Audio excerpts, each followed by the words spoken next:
एक लाइन में हम प्रेडिक्शन करना कैसे सीखें, हम कुंडली पर बिलीव कैसे करें। मेरा मोटिव इस वीडियो को बनाने का यही है कि आपको विश्वास हो सके कि वाकई में हमारी कुंडली हमारे जीवन को प्रभावित करती है। नमस्कार दोस्तों, मैं सीमा डमन मेरे इस YouTube चैनल में आपका बहुत बहुत स्वागत करती हूँ। आपकी कुंडली में किसी भी प्रकार की कोई भी समस्या है, उसके पीछे कोई ना कोई ग्रह जरूर होगा। उस ग्रह के कारण ही आपको वह प्रॉब्लम क्रिएट हो रही है।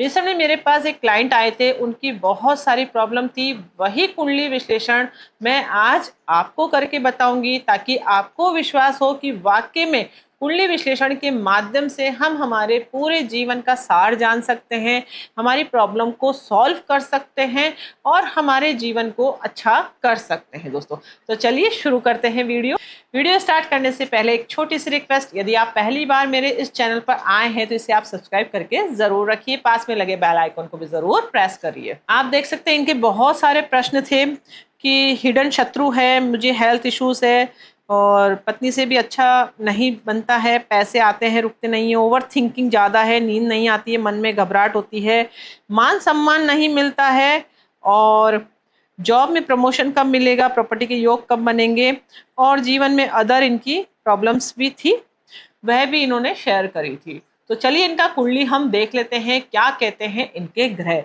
कौन सी दशा इनके एक्टिव है, ग्रहों के कारण कौन सी इनके जीवन में प्रॉब्लम हो रही है, कैसी इनकी कुंडली बनी है, अच्छी बनी है कि बुरी बनी है। इस तरीके से ये पूरा कुंडली विश्लेषण करके मैंने इनको बताया था और इनकी पूरी प्रॉब्लम मैंने इनको समझाई कि कौन से ग्रह के कारण हो रही है और उसका क्या सॉल्यूशन है। सॉल्यूशन भी पूरा मैंने इनको बताया।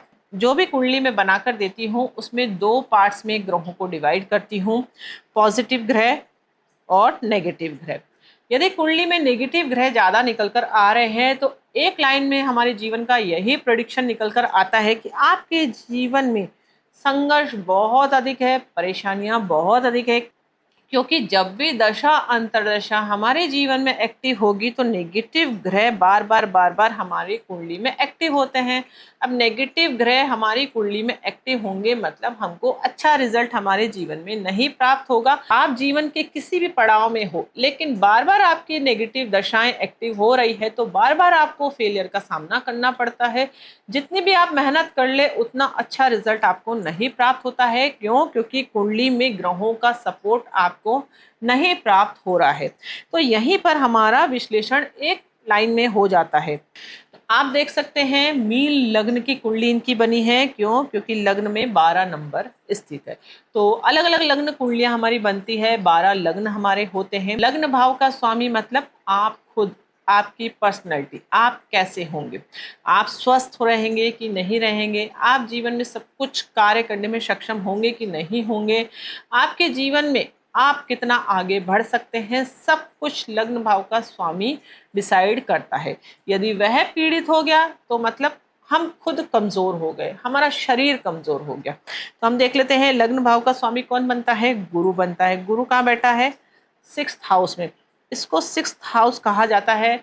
यह मैं इसलिए बता रही हूँ, हो सकता है कोई पहली बार वीडियो देख रहा हो तो उसको नहीं समझ में आ रहा होगा। पिछले कई वीडियो में मैंने बेसिक एस्ट्रोलॉजी भी सिखा रखी है। यदि आप पहली बार आए हैं मेरे इस चैनल पर तो उन वीडियोस को भी आप जरूर देखिए। यदि 6th हाउस में लग्न भाव का स्वामी ही स्थित हो जाए तो एक लाइन में निकल कर आता है कि हमारे को लग्न दोष है। लग्न दोष मतलब हमारे लग्न भाव का स्वामी अच्छा नहीं है, वह पीड़ित अवस्था में है। ज्योतिष की भाषा में उसे ऐसे कहा जाता है। तो गुरु यहाँ पर स्थित हो गया। गुरु हम देख रहे हैं 10th हाउस का लॉर्ड भी है जो कि 6th हाउस में स्थित है। तो जातक क्या करेगा? सर्विस प्रोवाइडिंग से संबंधित काम करेगा। हम कुंडली के आधार पर सब चीज़ें डिकोड कर सकते हैं कि भाई हमारा हेल्थ कैसा रहेगा, हमारा लक, फाइनेंस, इस तरीके से। तो करियर कैसा रहेगा इनका? सर्विस प्रोवाइडिंग, जो कि ये खुद है। सर्विस मतलब ये बैंक में जॉब करते हैं तो सर्विस प्रोवाइडिंग हो गया। क्यों? क्योंकि 6th भाव में ग्रह स्थित है दोनों ही, तो 6th हाउस को बल मिल रहा है। अब हम देख लेते हैं इनकी कुंडली में 2nd हाउस का मालिक कहाँ है। 2nd हाउस हमारे धन भाव को रिप्रेजेंट करता है, हमारे परिवार को रिप्रेजेंट करता है, हमारी वाणी को रिप्रेजेंट करता है। तो 2nd हाउस का मालिक कहाँ बैठ गया है? 6th हाउस में। और राहु के साथ युति में आ गया तो वाणी कैसी हो गई? हमारी उग्र हो गई और हमारा धन अच्छा नहीं रहा क्योंकि 6th हाउस में स्थित है। धन कहाँ से आएगा? 6th हाउस से आएगा। अर्थात धन आने के सोर्सेस कहाँ पर होंगे? जॉब के रिगार्डिंग होंगे। तो जॉब ही ये करते हैं तो एक अच्छा है भाई, एक फिक्स इनकम इनकी आती है क्योंकि ये गवर्नमेंट सर्वेंट है। ठीक है, अब गवर्नमेंट सर्विस क्यों लगी उसके पीछे का रीजन भी मैं बताऊंगी आपको, तो अच्छे से समझ में आएगा। तो पूरा वीडियो को आप देखेंगे तो हर एक चीज आप समझ पाएंगे कि वाकई में हमारे ग्रह इतने पावरफुल होते हैं कि वो रिजल्ट हमको देते हैं, मतलब देते हैं। समय अनुसार यदि हमने उनकी प्रॉपर रेमेडीज कर ली तो हम हमारी अननेसेसरी की प्रॉब्लम से दूर हो जाते हैं, हमको वो प्रॉब्लम नहीं आएगी। अब स्वास्थ्य परेशानी इनको होगी, मतलब होगी, ये कुंडली बोल रही है ऐसा। अब धन इनका सर्विस से आएगा, मतलब आएगा, तो सर्विस हमको करनी है, तो अच्छे के लिए तो सर्विस करनी है, लेकिन स्वास्थ्य रहने के लिए फिर क्या करना है वो कुंडली के अकॉर्डिंग बताया जाता है। ठीक है, अब भाग्य भाव का मालिक भी मंगल बनता है जो कि 6th हाउस में थे। भाग्य उदय कहाँ से होगा? सर्विस से होगा। तो सब चीजें इनके यहाँ से निकल कर आ रही है, और उसके साथ राहु की युति भी आ रही है। अब लाभ कहाँ से होगा? लाभ भाव का मालिक शनिदेव बनता है, वह भी यहाँ पर 6th हाउस में स्थित है। तो जीवन में लाभ भी 6th हाउस ही हमको देगा। वह खर्चे भाव का मालिक भी है, तो इन्वेस्टमेंट भी हमको यहीं से करना है। तो जीवन में जॉब के माध्यम से अच्छे लाभ की प्राप्ति तो इनको होती है, उसमें कोई दो राय नहीं है, क्योंकि 6ठा हाउस हमारा स्ट्रांग हो गया तो कंपटीशन स्ट्रांग हो गया। कोई भी कंपटीशन एग्जाम ये देंगे तो 100% इनको सिलेक्शन के इनके योग बनेंगे। क्यों? क्योंकि 6ठा भाव का मालिक भी उच्च हो गया, तो गवर्नमेंट सेक्टर से उच्च पद की प्राप्ति इनको हुई, तो गवर्नमेंट जॉब लगने के ये योग बनते हैं। एक तरह से हम देखते हैं ना, मैं कुंडली के अकॉर्डिंग किसी के प्रश्न आते हैं कि मैडम हमारी गवर्नमेंट जॉब कब लगेगी, क्या मेरी कुंडली में गवर्नमेंट जॉब की योग है कि नहीं है। तो इस तरीके से कुंडली को रीड करके हम देख सकते हैं। अभी मैं नवांश की बात नहीं कर रही हूँ, अभी मैं भाव चलित कुंडली की बात नहीं कर रही हूँ, अदर फैक्टर्स की बात नहीं कर रही हूँ। क्यों? क्योंकि हर चीज को मैं इंक्लूड करूंगी तो आप खुद कंफ्यूज हो जाएंगे। अभी मैं सिर्फ बेसिक एस्ट्रोलॉजी की बात कर रही हूँ कि एक लाइन में हम प्रेडिक्शन करना कैसे सीखे, हम कुंडली पर बिलीव कैसे करें। मेरा मोटिव इस वीडियो को बनाने का यही है कि आपको विश्वास हो सके कि वाकई में हमारी कुंडली हमारे जीवन को प्रभावित करती है। तो सूर्य उच्च हो गया, मतलब गवर्नमेंट सेक्टर से उच्च अधिकारी ये बने हैं, और 2nd हाउस में स्थित है तो फाइनेंस डिपार्टमेंट से ये जुड़ गए। जॉब का है ना, जॉब कैसा होगा, कौन से डिपार्टमेंट से होगा, कई बार होता है ना भाई हम किस सेक्टर में ट्राई करें, तो वह भी सेक्टर यहीं से डिसाइड होता है कि अलग अलग फैक्टर हो सकते हैं अलग अलग कुंडलियों के माध्यम से। भाई जॉब भाव का मालिक आपका 11th में हो तो क्या होगा, 9th में होगा तो क्या होगा, अलग अलग चीजें होती है। तो इनका कुंडली के अकॉर्डिंग जॉब भाव का मालिक सूर्य जो है 2nd हाउस में स्थित है, वहां पर बुध भी आ गया, तो फाइनेंस स्ट्रांग हो गया है। धन इनके आता है लेकिन टिकता नहीं है। क्यों? क्योंकि धन भाव का जो मालिक है वो 6ठे भाव में चला गया, यानी कि सेविंग्स अच्छी नहीं हो पाएगी। क्यों? क्योंकि उसके भाव का मालिक पीड़ित हो गया है। राहु के साथ युति होकर अंगारक दोष बना रहा है, कई बार हमारी वाणी भी उग्र वो कर देता है। अब गुरु के साथ राहु की युति हो गई तो चांडाल दोष भी बन गया, शनि के साथ राहु की युति होकर शापित दोष भी बन गया। तो इस तरीके से 6ठा हाउस स्ट्रांग होने के कारण जॉब में तो सक्सेस मिल गई, कंपटीशन सक्सेस हो गया, बट इसके जो नेगेटिव फैक्टर है वह भी हमें मिल रहे हैं, यानी कि हम स्वस्थ नहीं हैं, हमारे को हेल्थ इश्यूज है, और हमारे हिडन शत्रु हैं, हमारे पास धन से संबंधित प्रॉब्लम होती है, यानी कि टिकता नहीं है। अब गवर्नमेंट सेक्टर से तो फिक्स इनकम तो आती है लेकिन सेविंग्स नहीं हो पाती है। अब मैरिड लाइफ से इनको क्यों प्रॉब्लम है वह भी हम समझ लेते हैं। तो 7th हाउस का मालिक कौन बनता है? बुध ग्रह। और सुख सुविधाओं का मालिक कौन बनता है? बुध ग्रह, जो कि अच्छी पोजीशन पर है। हम देख रहे हैं ना यहाँ 2nd हाउस में तो अच्छी पोजीशन पर है, लेकिन कि झगड़े का कारण वाणी होती है, उग्र स्वभाव हो जाता है। क्यों? क्योंकि कई बार वह चीजें जीवन में उत्पन्न होती है, परिवार से रिलेटेड प्रॉब्लम हो जाती है, तो वही इनके जीवन में फेस ये कर रहे थे। भाव चलित कुंडली में बुध इनके लग्न में भी आ रहा है, तो कई बार ईगो का क्रैशेस भी हो जाता है, जिसके कारण ये प्रॉब्लम हो रही है। और दशा का रोल हमारे जीवन में सबसे बड़ा होता है। अब 6ठा हाउस इनकी कुंडली में 4 ग्रह स्थित होने के कारण क्या 6ठे हाउस की दशा बार बार आती है। कुंडली में नेगेटिव ग्रह ज्यादा होने के कारण नेगेटिव दशाएं ज्यादा एक्टिव इनकी कुंडली में होती है। तो अभी दशा इनकी क्या चल रही है? दशा इनकी बुध से शनि की चल रही है। तो बुध इनके 7th हाउस को रिप्रेजेंट कर रहा है और शनि इनके 6th हाउस को रिप्रेजेंट कर रहा है।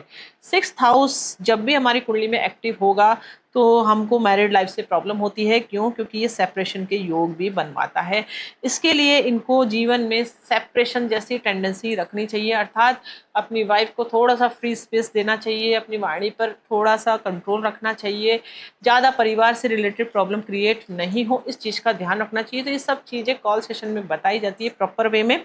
तो प्रॉब्लम क्यों हो रही है वह मैं आपको समझा रही हूँ। तो शनि की दशा चल रही है और शनि के नक्षत्र यदि हम देखें तो सूर्य आ रहे हैं। एक तो होता है दशा हमारी एक्टिवेट है, अगर उसके पीछे के नक्षत्र भी उसी हाउस को रिप्रेजेंट करते हैं तो वो प्रॉब्लम हमारे जीवन में ज़्यादा क्रिएट होती है। इनकी कुंडली में दशा भी छठे हाउस को बता रही है और छठे हाउस के पीछे जो नक्षत्र हो रहे हैं वह भी सिक्स्थ हाउस को ही रिप्रेजेंट कर रहे हैं, जिसके कारण इनको ऐसी प्रॉब्लम हो रही है। हिडन शत्रु इनको मिल रहे हैं, मैरिड लाइफ से प्रॉब्लम हो रही है और पैसों से संबंधित प्रॉब्लम होती है, भाई सेविंग्स नहीं हो पाती है। और शत्रु इनके कैसे होंगे? परिवार से रिलेटेड होंगे, परिवार में छुपे होंगे, क्योंकि ये हमारे शत्रु भाव का मालिक है। तो सिक्स्थ हाउस का मालिक जिस भी हाउस से कनेक्ट होंगे, शत्रु आपकी कुंडली में वैसे होंगे। तो शत्रु इनके परिवार से रिलेटेड होंगे। अब इनका प्रश्न ये था कि मन में अजीब सी बेचैनी होती है, नींद नहीं आती है, घबराहट होती है। तो उसके पीछे का कारण वह भी हम जान लेते हैं। इनकी कुंडली में हम देखते हैं बुद्धि भाव का मालिक चंद्रमा कहाँ बैठ गया? आठवें भाव में। तो दिमाग से तो ये शार्प हो गए, हर चीज को गहराई से सोचते हैं, गहराई से हर चीज का विचार करते हैं, वही इनको ओवर थिंकिंग देता है। क्यों? क्योंकि यह हमारी कुंडली में मृत्यु तुल्य कष्ट को भी रिप्रेजेंट करता है। तो मन से ये दुखी परेशान रहेंगे क्योंकि कुंडली में चंद्रमा कमजोर हो गया है और चंद्रमा से केमद्रुम दोष भी बनता है। केमद्रुम दोष कैसे बनता है? अगले भाव और पिछले भाव में कोई भी ग्रह स्थित नहीं हो और चंद्रमा अकेला हो तो वो बहुत अधिक पीड़ित अवस्था में माना जाता है, जिससे हमारे जीवन में मन से रिलेटेड प्रॉब्लम हमको फेस करनी पड़ती है। इमोशनली हम स्ट्रांग नहीं रहते हैं और हमको डिप्रेशन जैसी प्रॉब्लम होती है, छोटी छोटी बातों पर हम परेशान हो जाते हैं। ये सब चीज़ें ओवर थिंकिंग हमारी बढ़ जाती है, जिसके कारण ही फिर नींद नहीं आने जैसी प्रॉब्लम क्रिएट हमारी लाइफ में हो जाती है। तो कहने का मतलब कुंडली में दशा भी ज़्यादा अच्छी नहीं है, कुंडली भी अच्छी नहीं है, जिसके कारण हमको जीवन में ऐसी प्रॉब्लम हो रही है। कुंडली विश्लेषण करते समय हम हर फैक्टर को देखते हैं, मैनुअली देखते हैं और पूरा गाइडेंस प्रॉपर वे में दिया जाता है। इनका एक पॉजिटिव फीडबैक भी फिर मेरे पास आया था, वह मैंने अपने कम्युनिटी चैनल पर शेयर भी करा था, तो आप खुद भी चेक कर सकते हैं। इनको बहुत अधिक अच्छा सेटिस्फेक्शन मिला और प्रॉपर गाइडेंस इनको दी गई कि भाई आप इस ग्रह को इस तरीके से कंट्रोल करिए, इस तरीके से प्रॉपर रेमेडीज करिए, तो आपके जीवन में ये जो प्रॉब्लम क्रिएट हो रही है वह नहीं होगी। आई होप अब आपको सारी बातें समझ में आ ही गई होगी कि जो भी हमारे जीवन में अच्छा फल मिल रहा है या हमको बुरा फल मिल रहा है वह सब कुछ हमारे ग्रहों के कारण ही हमको मिलता है। और यदि हमारे जीवन में कोई भी प्रॉब्लम यदि क्रिएट हो रही है तो समय अनुसार यदि उसकी प्रॉपर गाइडेंस के अकॉर्डिंग रेमेडीज कर ली जाए तो हमको 101% अच्छे रिजल्ट्स मिलते हैं, मतलब मिलते हैं। अनावश्यक आप यूट्यूब पर देखकर ऐसे ही उपायों को फॉलो नहीं करें। कई बार ऐसा होता है कि हमारी प्रॉब्लम्स और बढ़ जाती है, इसलिए प्रॉपर गाइडेंस के साथ आप अपनी प्रॉब्लम को 100% सॉल्व कर सकते हैं, मतलब कर सकते हैं, और जो कि मैंने आपको बिल्कुल प्रूफ के साथ बताया है। आई होप आपको ये जानकारी बहुत अधिक पसंद आई होगी। यदि वीडियो अच्छा लगे तो इसे लाइक ज़रूर करना है, दूसरों के साथ अधिक से अधिक इसे शेयर ज़रूर करना है, और यदि आपके जीवन में कोई भी समस्या है तो आप मुझे कमेंट ज़रूर करिए, 100% उसका सॉल्यूशन ज़रूर आपको प्राप्त होगा। दोस्तों मिलते हैं हम नेक्स्ट वीडियो में इंटरेस्टिंग टॉपिक के साथ, तब तक के लिए thank you and bye bye.